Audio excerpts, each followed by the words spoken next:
নমস্কার বন্ধুরা, welcome to YouTube channel প্রতিমা ঘরোয়া শিল্পী চ্যানেলে আপনাদের সকলকে স্বাগত।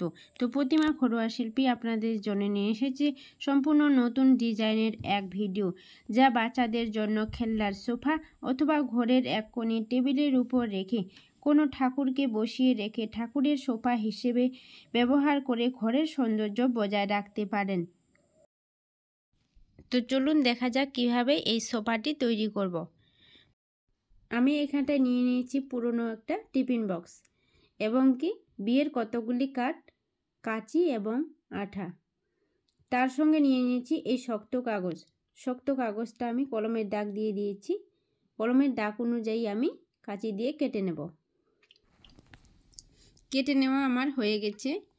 এরপরে আমি বিয়ের কাঠ দিয়ে এই শক্ত কাগজটিকে মুড়িয়ে নেব। এভাবে মুড়িয়ে নিতে হবে। মুড়িয়ে নেওয়া হয়ে গেলে আগের থেকে টিফিন বক্সটি চিঠির কাঠ দিয়ে মুড়িয়ে রেখেছিলাম, এখানটায় আমি এই শক্ত কাগজটা জোড়া লাগিয়ে নেব আঠা দিয়ে। এবারে কাঁচি দিয়ে কেটে নেওয়া বিয়ের কার্ডের টুকরাটি আমি নলাকারে তৈরি করে নেব। দুইটা তৈরি করে নিতে হবে। তৈরি করার পরে আমি এই নলাকার অংশগুলো এখানটায় লাগিয়ে নেব। এবারে আমি এই ডিজাইন অনুযায়ী কাঁচি দিয়ে কেটে নেব। কেটে নেওয়া আমার হয়ে গেছে। কেটে নেওয়ার পরে আমি এটা আঠা দিয়ে এখানটায় লাগিয়ে নেব। তারপরে আমি এই কাগজের টুকরাটা একটু একটু ভাঁজ করে রেখেছিলাম, যাতে করে সহজেই ভাঁজ হয়। ভাঁজ করার পরে আমি এটাকে ফুল তৈরি করে নেব।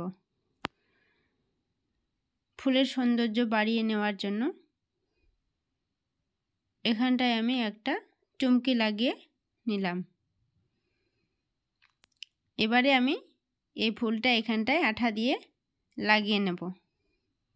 দুই সাইডে লাগিয়ে নেওয়ার পরে নিচের দিকে একটা শাড়ির পাড় লাগিয়ে নিয়ে তৈরি হয়ে যাবে সুন্দর ডিজাইনের এই সোফাটি। তো বন্ধুরা, আপনারাও তৈরি করতে পারেন ফেলে রাখা জিনিস দিয়ে বাচ্চাদের খেলনার সোফা। তো বন্ধুরা, আমার এই ভিডিওটি আপনাদের কেমন লাগলো অবশ্যই কমেন্ট করে জানাবেন। ভালো লাগলে লাইক করবেন, শেয়ার করবেন আপনার ফ্রেন্ডস এবং ফ্যামিলির সঙ্গে।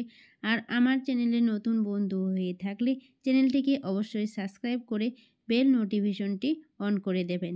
দেখা হচ্ছে পরবর্তী কোনো নতুন